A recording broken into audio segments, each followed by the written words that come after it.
program are those of the authors and do not necessarily reflect the official policy or position of Fiji Television Limited. Fiji Television Limited makes no representations or warranties of any kind, expressed or implied, as to the information or content of this television program. Fiji Television Limited will not be liable for any damages of any kind arising from viewing of this television program.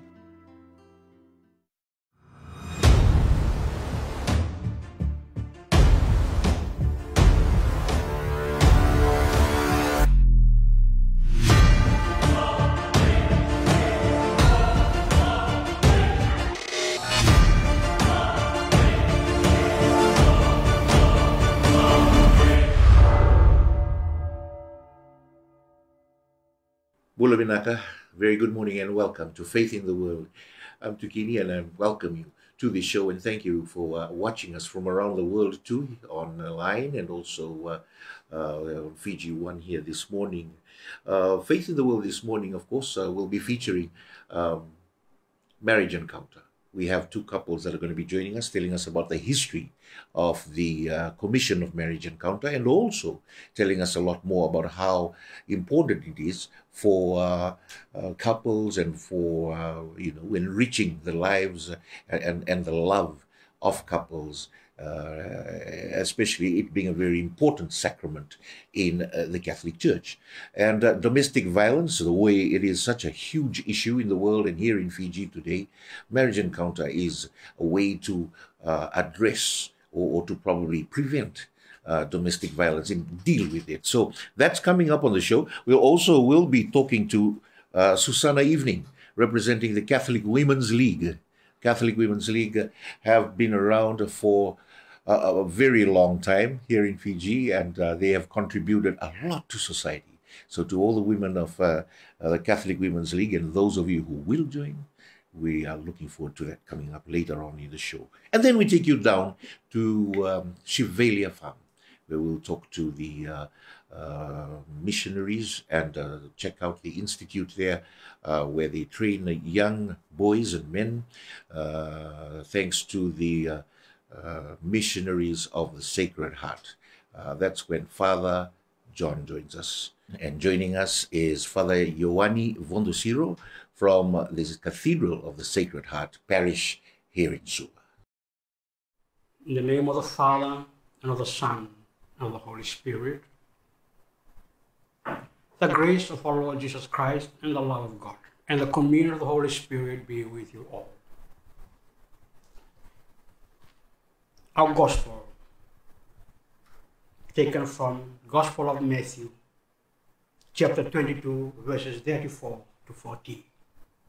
Chapter 22, verse 34 to 40. When the Pharisees heard how Jesus had silenced the Sadducees, they assembled together. One of them, a lawyer, questioned him to test him. Teacher, which commandment of the law is the greatest? Jesus answered, you shall love the Lord your God with all your heart and with all your soul and with all your mind. This is the first and the most important of the commandments. The second is like it. You shall love your neighbor as yourself. The whole law and the prophets are founded on these two commandments. The Gospel of the Lord. Dear brothers and sisters in Christ, today, according to the Catholic calendar, is the 30th Sunday of Ordinary Time. A journalist asked Mother Teresa, who is now Saint Teresa of Calcutta,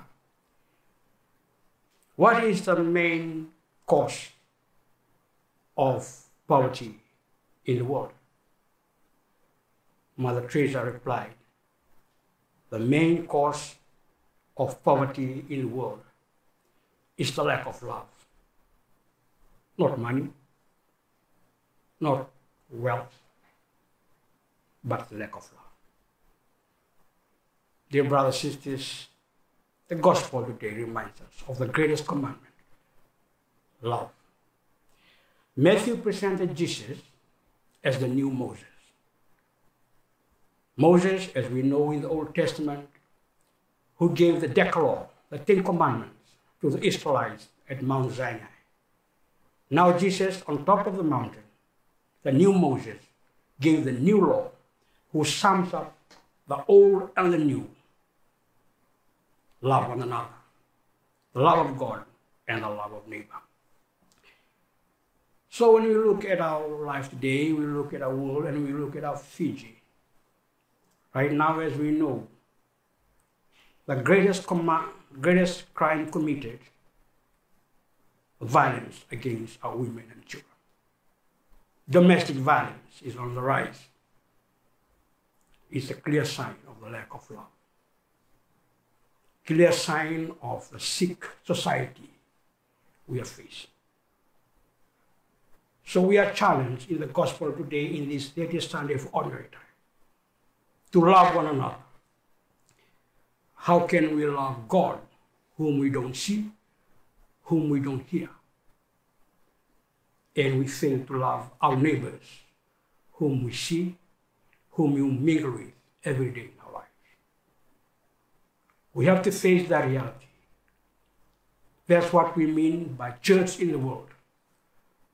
To love our neighbor as the church, as every Christians, people of God, to face that reality, to go out there and to visit those who are sick, those who are hungry. In this COVID-19, many parents have lost their job, lost their work. We face financial crisis. Children find it hard to go to school. This is what we mean by love our neighbor. Sometimes as Christians, we tend to think to love God is to go to church every Sunday. This is good. But what about going out after church to reach out to those who are poor, to the marginalized, to the peripheries, those who need our help, those who need our affirmation? So, dear brothers and sisters, let us be reminded in the gospel, in the light of the gospel of St. Matthew, to love God is to love our neighbor, our brothers and sisters who suffered right here and right now in our beloved country. Let us bow our heads and pray. We recite together the Lord's Prayer as we begin this program. Our Father, who art in heaven, hallowed be thy name. Thy kingdom come. Thy will be done on earth as it is in heaven. Give us this day our daily bread, and forgive us our trespasses, as we forgive those who trespass against us. And lead us not into temptation, but deliver us from evil. Amen. Lord be with you. The Almighty God bless us and bless our day. In the name of the Father, and the Son, and the Holy Spirit. Amen.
those were the borders of Maris Brothers High School. And thank you, Father Ioane Vondosiro of the Sacred Heart Cathedral Parish in Suva for our morning devotion.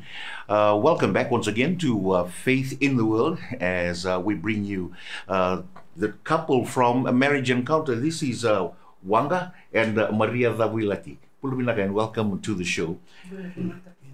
They have been very, very instrumental in for a long time in working with Marriage Encounter, which has been around for quite a while. So please, Wanga, give us a bit of the history, the origins of Marriage Encounter. Marriage Encounter Tukini began in Spain in 1952 by Father Gabriel Calvo through a series of conferences for married couples to develop an open and honest relationship for married couples. So its presentation ended with a question designed to encourage the couple to look at the concept presented in terms of their own relationship. And for approximately 10 years, the marriage teams of Pope Pius XII, as the presentation was called, traveled throughout Spain and other parts of the world. So in Fiji, in 1982, it was introduced by Father Michael McVeary and was based in Tutu, and eventually reached out to Honolulu and Vitilevu, central Vitilevu. Recently, we have reached out to the west, beginning at Korolevu and Lautoka. So that was the history of. In Fiji, what particular year was it introduced here by Father McVeary? In 1980. In 1980. 1980. Okay. So, any specifics on the marriage encounter with regards to how relevant is it to couples in Fiji right now? From the experience of giving marriage encounter weekends, we think that couples in Fiji needs to learn more about married life.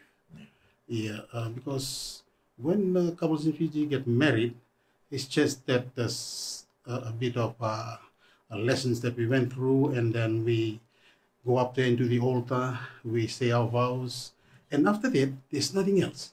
So we have been living our married life based on the experiences that we have during our young days when we grew up in the village, what we learned from our parents, our grandparents in the community, and that is what we brought into our marriage.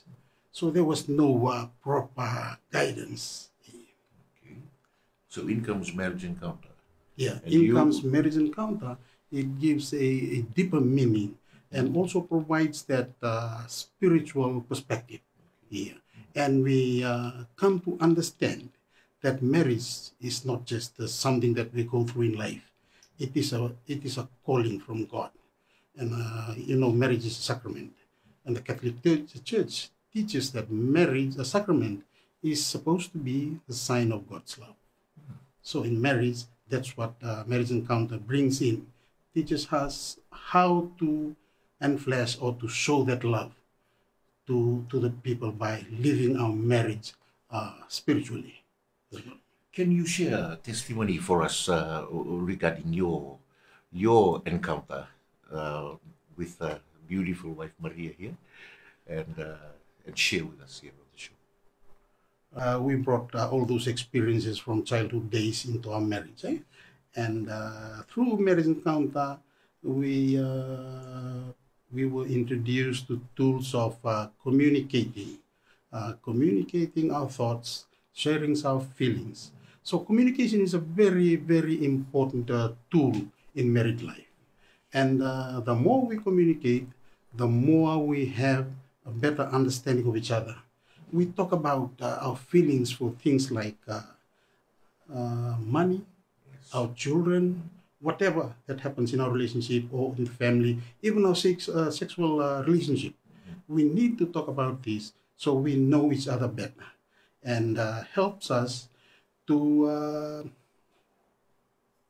be responsible in what we do. and we decide together what to do in addressing those, especially when we come across challenges in marriage. We need to dialogue about these things. Yeah, we need to talk about it. It's good you brought that up. What sort of challenges, Maria, do you come across in the marriage? If you can share that with us on the show. In regards with the ME, weekend, as for me as a person, it greatly life-giving to me as a person.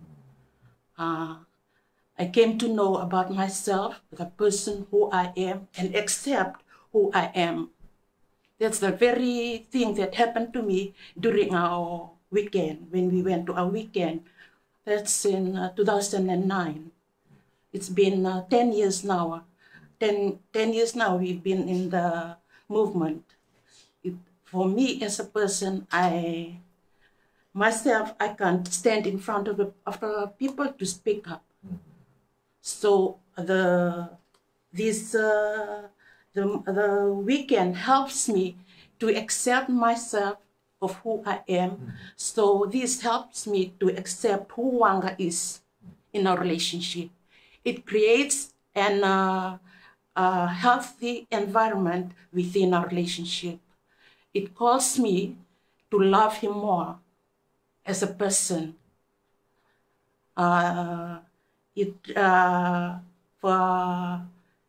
Since we've been married, our relationship just not that good. I can talk, I can be open, but after our weekend, it helps me to be open up with all the feelings and thoughts. It creates a good atmosphere within our relationship and in our home. Our children, the way we live our sacramental relationship, it gives them the confidence that myself and Wanga are still their parents. Whether they're in doubts or other difficult situation they've been through, they'll still come because they believe in our relationship and our love. Thank you. So Tukini, we are two different persons, eh? Of course. So that brings in a lot of challenges. We have different thoughts and different ideas about things. So if we don't communicate, then misunderstanding comes up in our relationship. Eh? So that is why the need to communicate daily, every day about everything in our married life. Eh? If we don't, then we'll assume things, and then that is when I assume that Maria is this and that without communicating. I'm likely to misunderstand where Maria is, and that's where the challenges comes in, and the different things that we value that was instilled in us when we grew up. Those differences is mostly the challenging things in our marriage. Can you tell us about some of the marriage encounter? Thank you for sharing that with us. In Suva, the activities of marriage encounter in Suva, some that you feel needs to be highlighted on the show. We have existing communities in Suva, central region from Suva, Nosori Lami to Nosori, to Natobi, Nomosi, and we have communities that exist here. Nationwide also in the other regions? Northern region as well. Yes, and in the west. Like in the west is Korlevo and Lautoka, and we have been running weekends until 2020 when COVID comes in.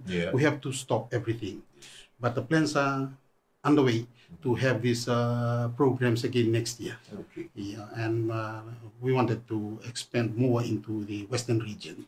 Okay. I'd just like you to talk directly to young couples, messages, relationship advice, and things that might help them in their relationship. Yeah, to young couples out there, the key to married life, to a good married life, is about communication, a deep dialogue that we need to do every day.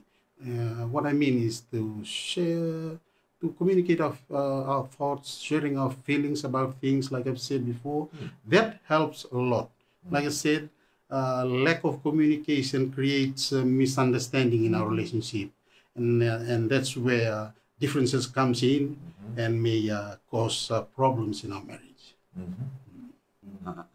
And what about to the men? If you have advice for the men in marriage, young couples, what would you tell those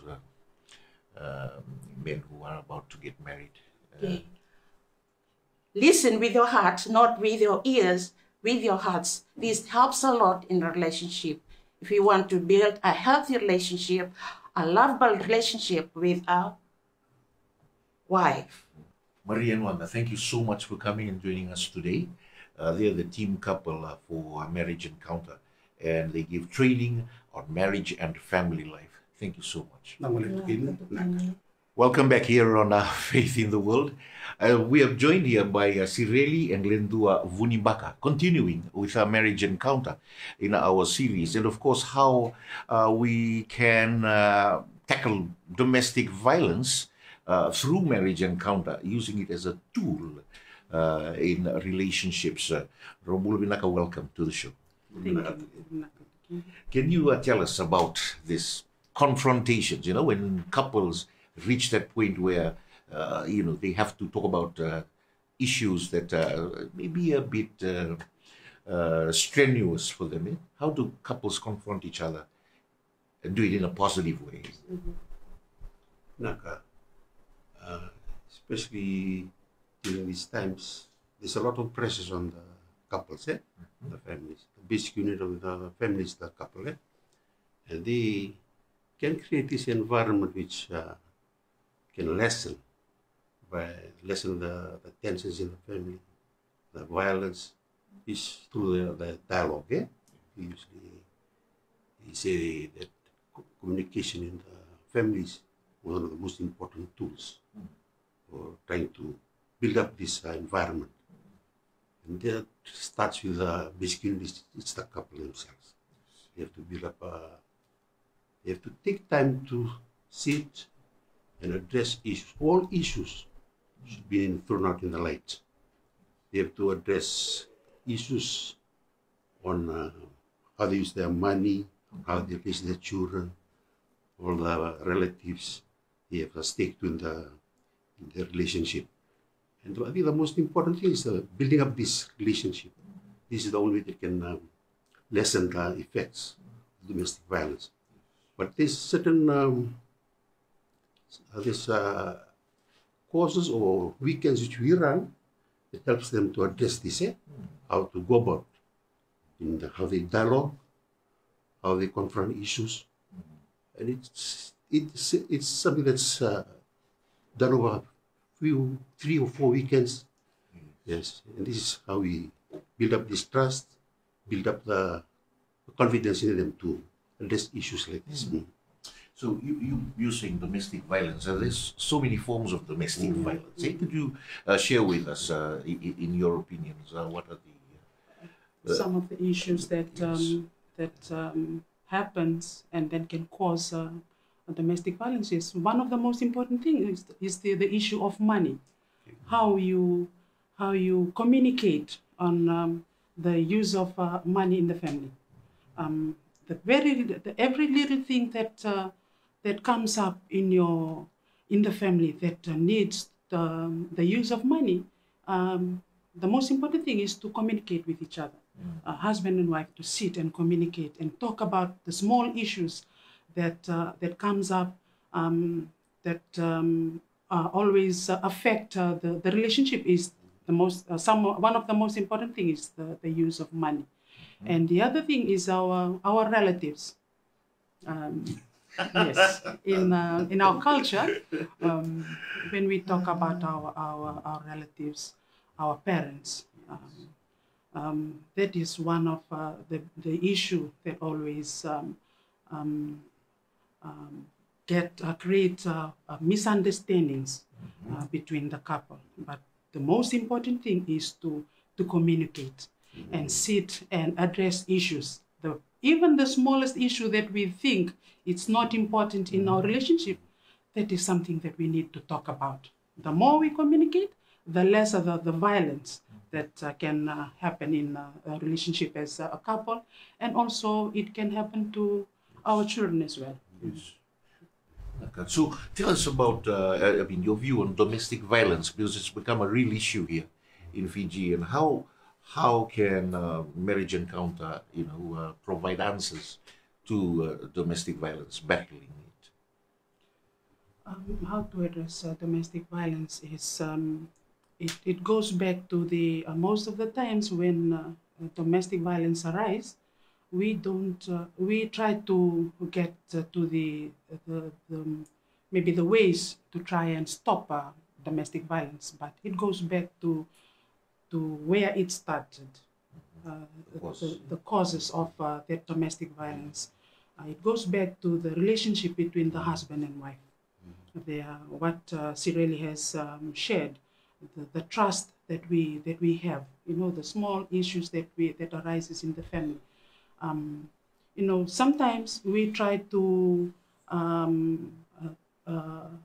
go without knowing what was the cause of this problem, of the violence that arises in a family or between the husband and wife.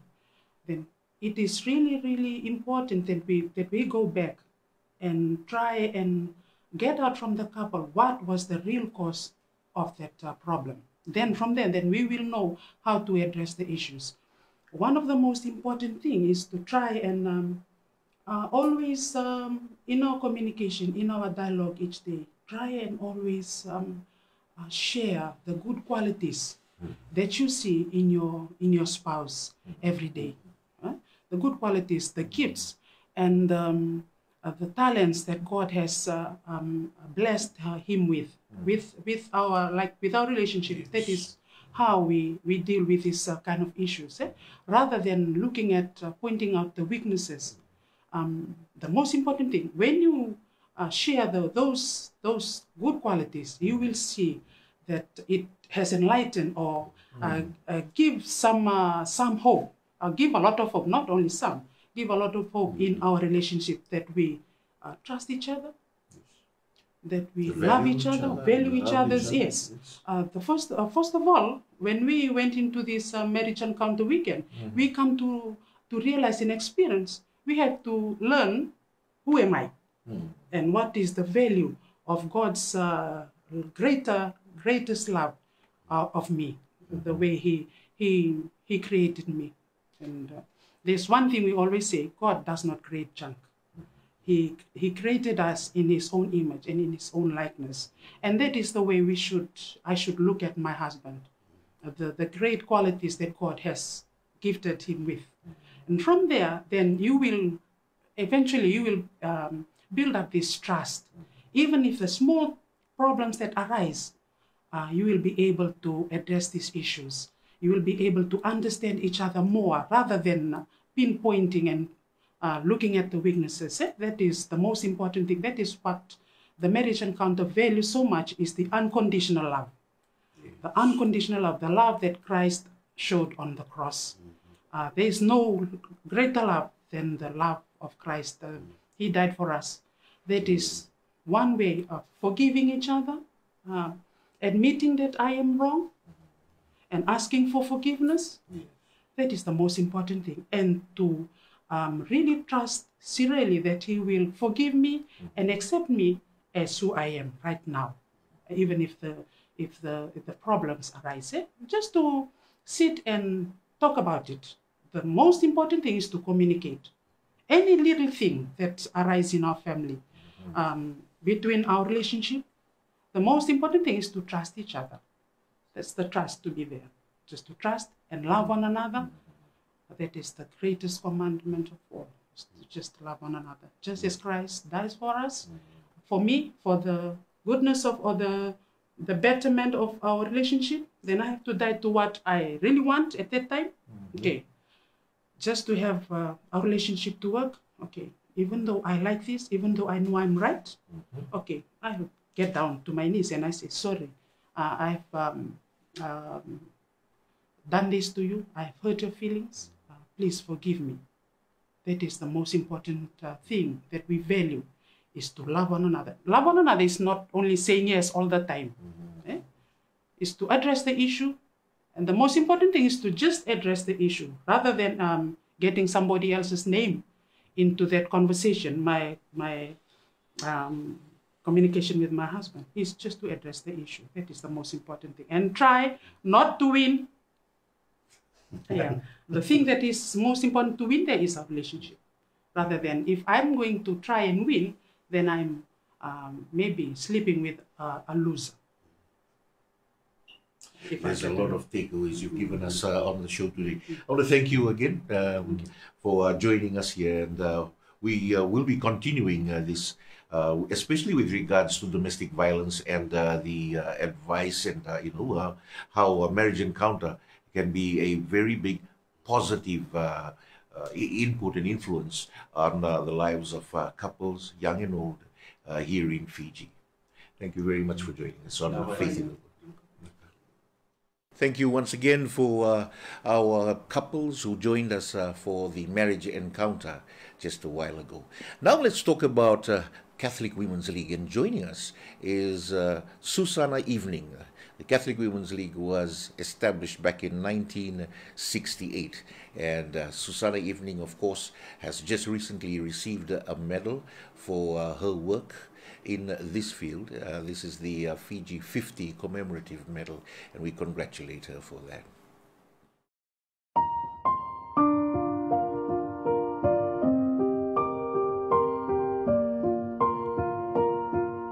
Catholic Women's League is in my blood.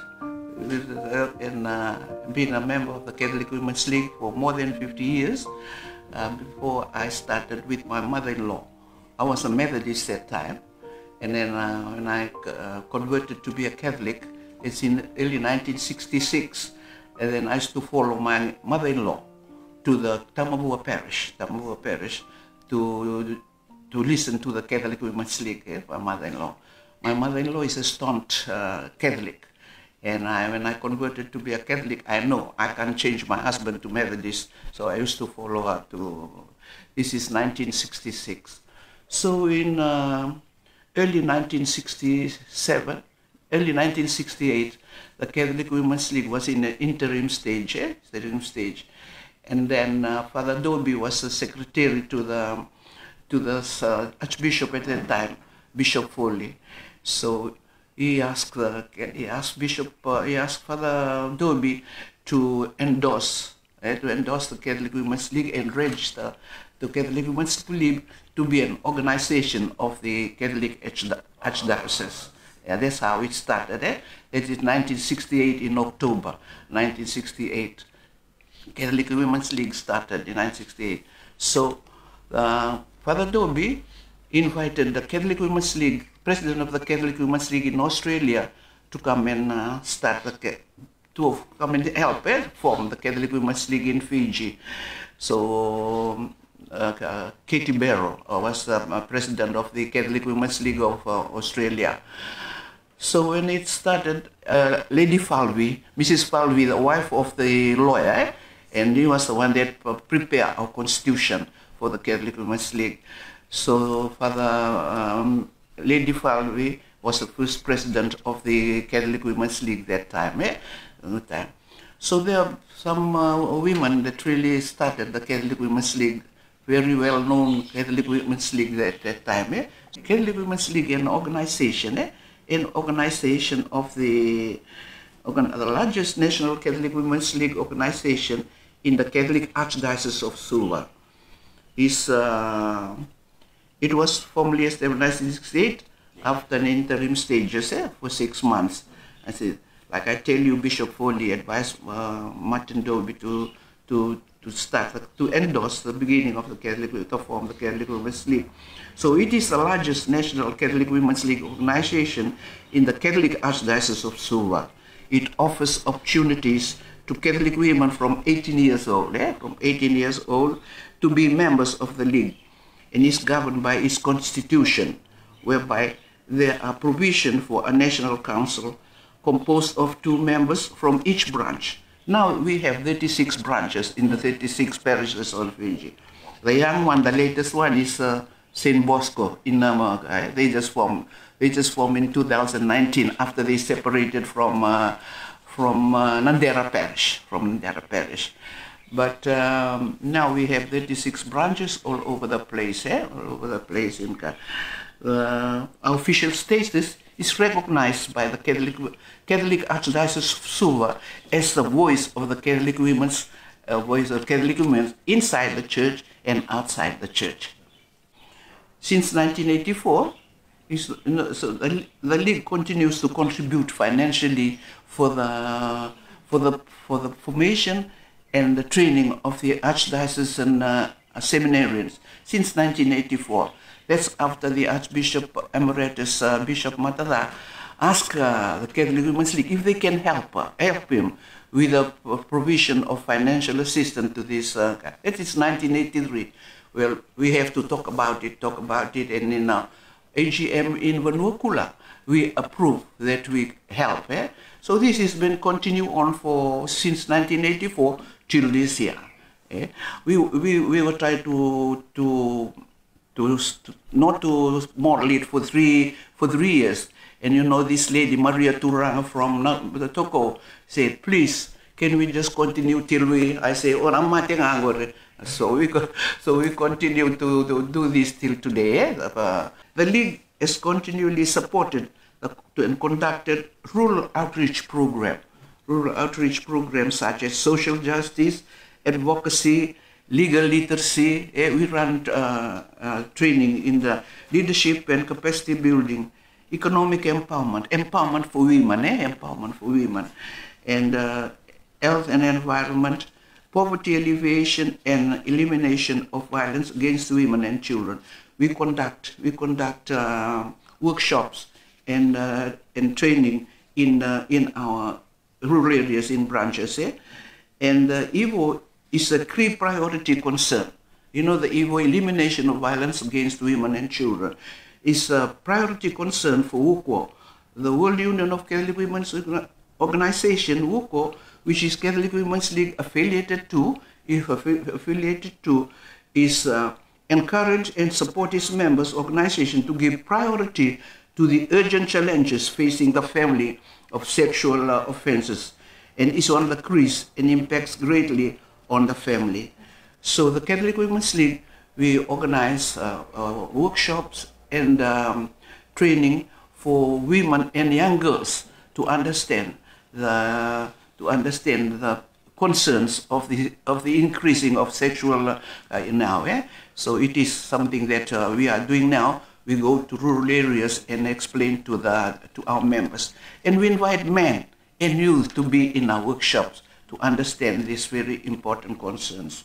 Our finance is just through our membership. Membership, the $5. So $5 a member. That $5 is one for the branch, is $2 for the region, and $2 nationally. So that's $5. $5 every year. What are some difficulties that CWM has faced since its inception? One is our membership drive. Some women, they think Catholic Women's League is an international organization. International organization, and support from our husband. Sometimes there's support from our husband. When some husband, they tell the wife, oh, the Catholic Women's League, na song-songan ni Tarlala. But we talk about it, they say, Tarlala is one part of our, Pamaruti Kenda. It's only once a year that we go out as women to go and meet and share our thoughts and talk about it. One difficulty that we face is support from some priest. Some support from some priest. Some priest, when he was just started, they say, oh, this, don't be like Catholic Women's League in New Zealand. They do voice bearers. They say, they talk too much and they say too much. They say, that's one thing. That's example Islamic. In 1979, when we want to start a Catholic Women's in Lami, the parish priest at that time, they say, oh no, those people just start in Delano Basin. I was in Delano Basin at that time. So we formed the one in Delano Basin. We want to move forward. But Father Cavill, when he was a parish priest, he said, come on, souls, people can start a Catholic Women's League in the country. But it has to be endorsed by the priest, the branch of Catholic Women's League. So we need the support. Now we have the full support of all the parish priests in our branches there. You know, some challenges are like, some are like wheelbarrows. Some are like wheelbarrows. No good unless pushed. Unless pushed. Some are like trailers, must be pulled. They must be pulled. Some are like kites. Hold on to them or they will fly away. Some are like, you hold on to them, they fly away. Some are like footballs. You don't know which way they bounce. Which way they bounce. Some are like blisters, arrive after work done. These are some problems that we face. Some are like gold watches. So we will go on time and continue without complaint. Some are like this, some are Catholic. These are some of the problems that the Catholic Women's League, with all my leadership time, this is what I see. We conduct projects on economic and powerful women, like crafts. We have in the market, with the only organization that we have a market stall. It was given by the Ministry for Women to us, Ministry to us to sell your crafts there, So it's open to Catholic women to go there, take your stuff to go and sell it's in the big market, in Suva, where women from rural areas, from the urban areas, where you have some stuff to sell. If you want to sell, you bring it there. Catholic Women's League there to help you. I'm very fortunate. I've met three popes. The first one is Pope Paul II in Rome in 2001. 2001, when we went for our World Conference in Rome. 2001. The next one was Pope Benedict. Benedict was this. We went with Father Colodis. We went there, and he come around in his car to shake hands on the. So they give us one rosary each. So the latest one was Pope Francis I. Pope Francis I, we hold mass in his private chapel. So we were asked. I was a board member for WUCO at the time, so we were asked to go and have mass with him.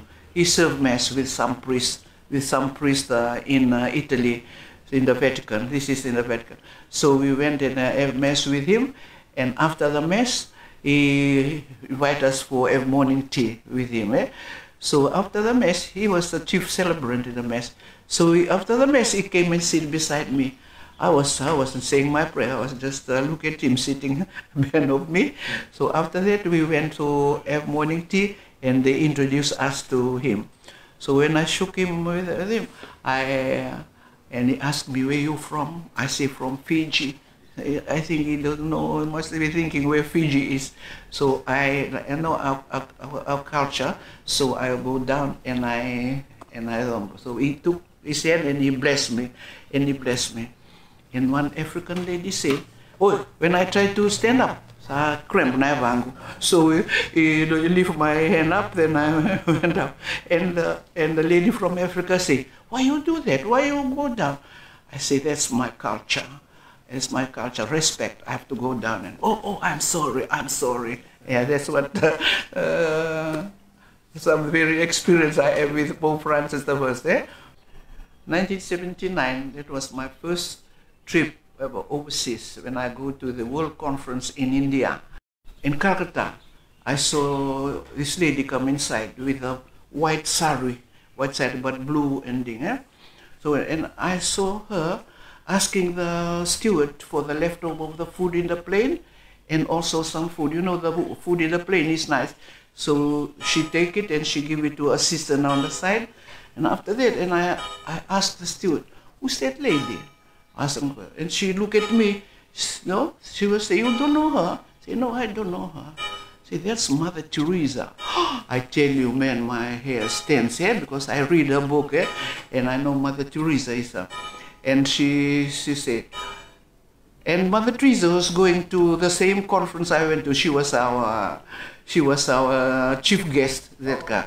So when we got off in Bangalore for the place meeting, she got off, and I saw these children and they come naked and snot in their nose. He said she took her sari and she wiped their nose, and she take the food and give it to them. Man, I tell you, I couldn't sleep that night. Thinking of Fiji, the food that we put in the rubbish, give it to the pig. These people, I went that night, I couldn't sleep. So the meeting day, the conference, when it's open, and she was sitting at the back singing, got a nice voice with a big rosary. Lele non the rosary na pahuli. So the rosaries. So she went up and she after she opened, we had morning tea together, and she came. We shook hands with her. And she asked, I say, I'm from Fiji. And I say, can you come to Fiji? You know what she said? She said, do you need me in Fiji?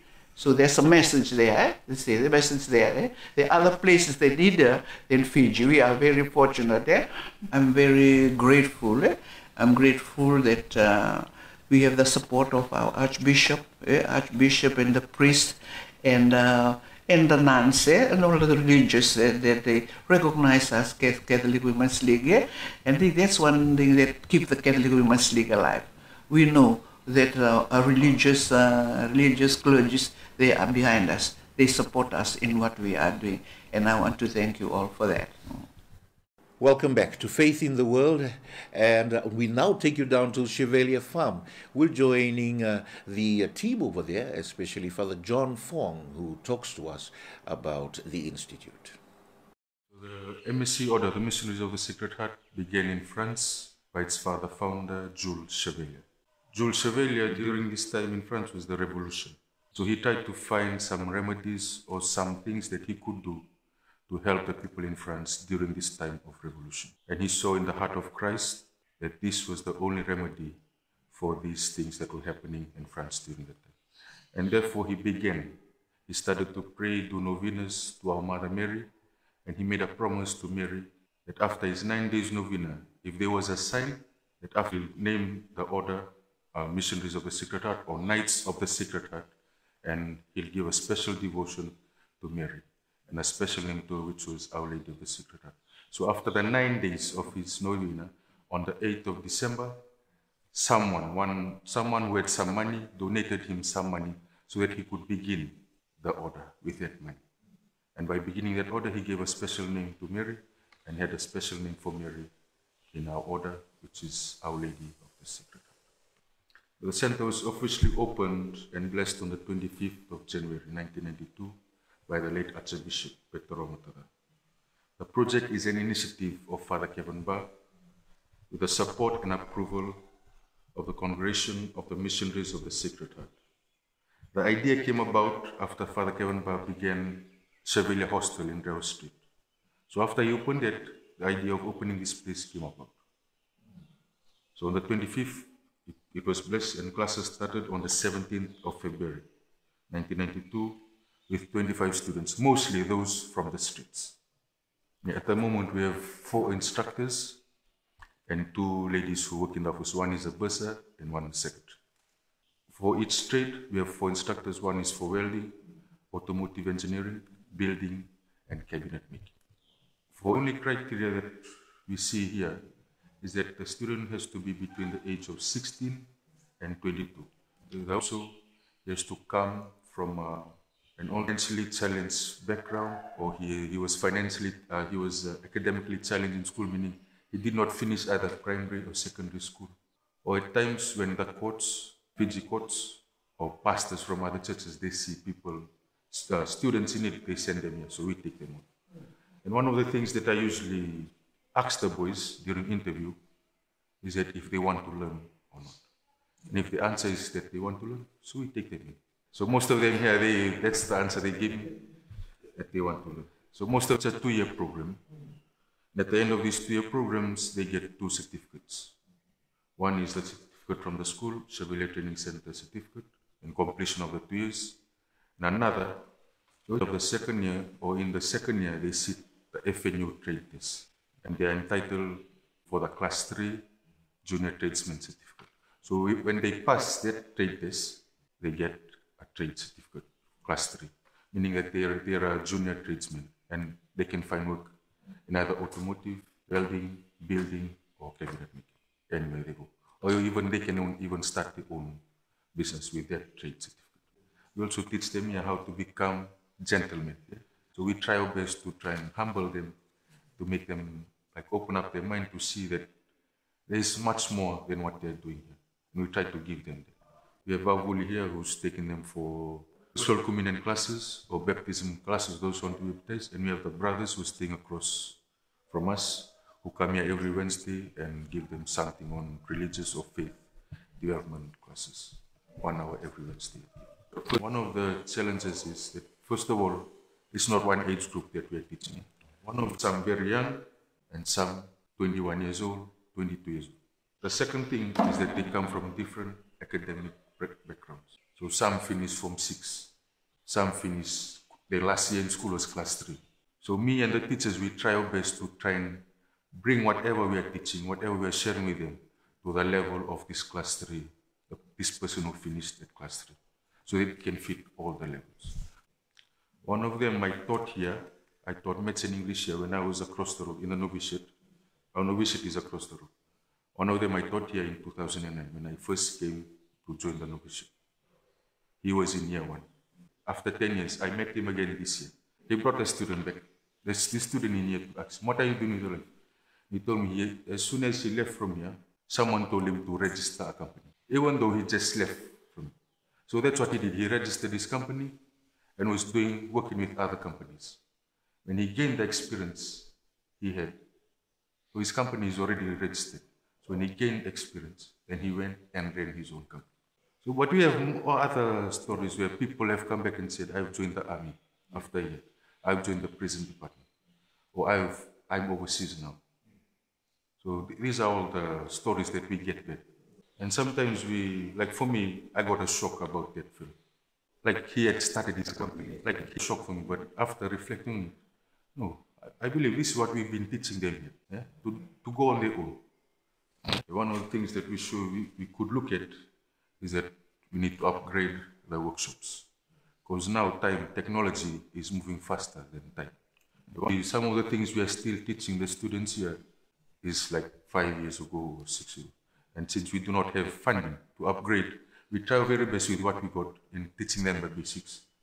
But if someone is generous enough to give us something to help the students, I believe we'll upgrade the teachers first in their skills of teaching, also upgrade the workshop to what it is today outside in the field. Right now, at the moment, it has stopped, but the last 3 years, we've been getting our funding from Mizero, a German donor agency. The donation for that was for 3 years.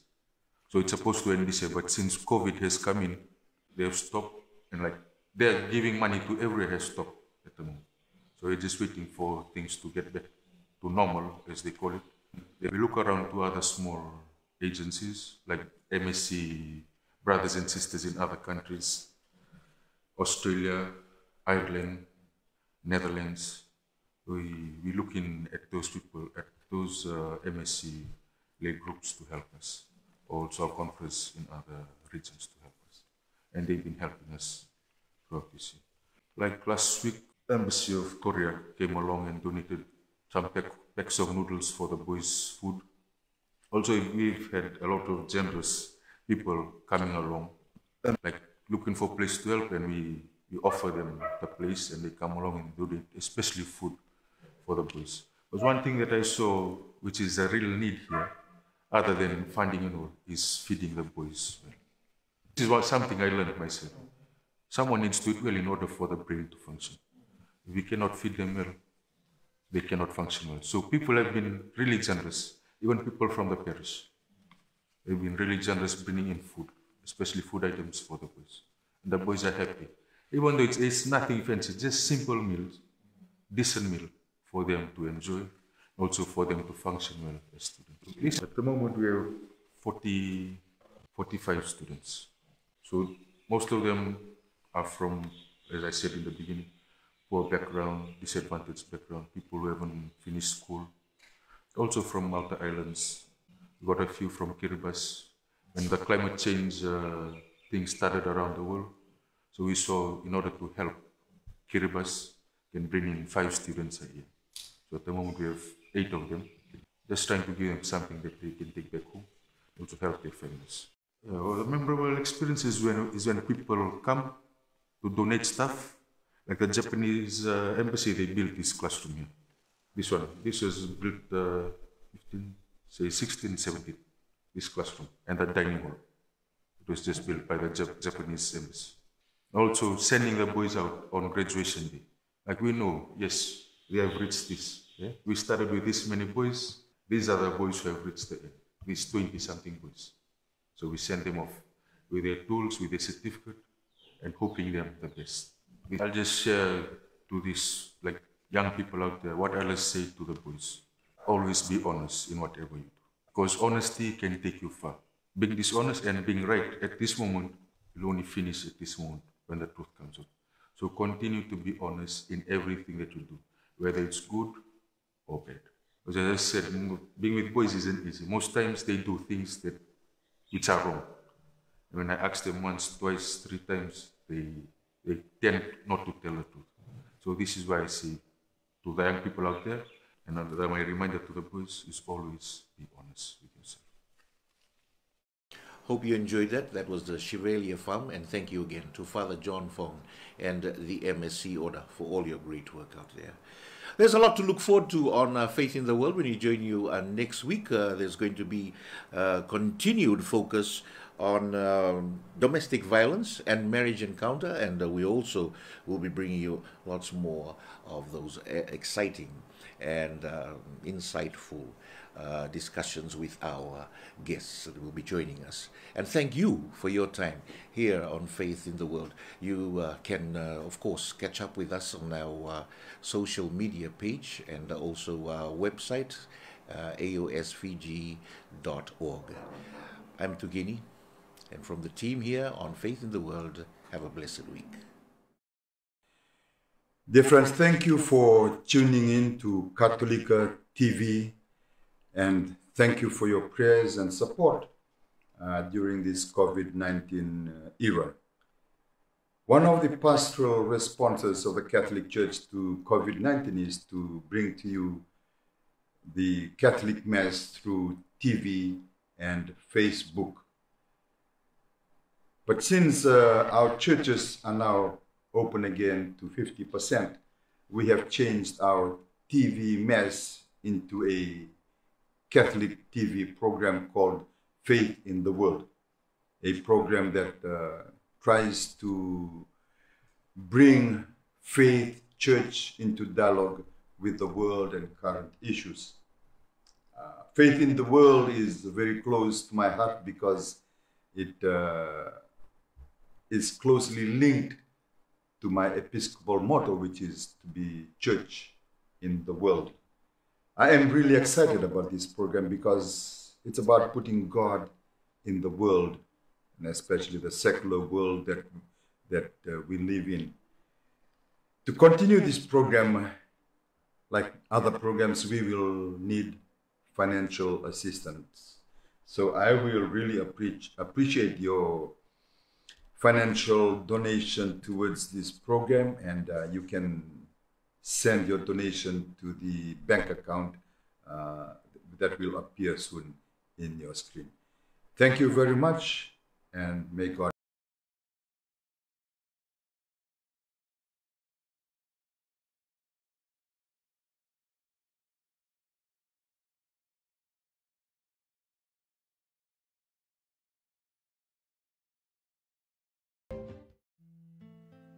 This is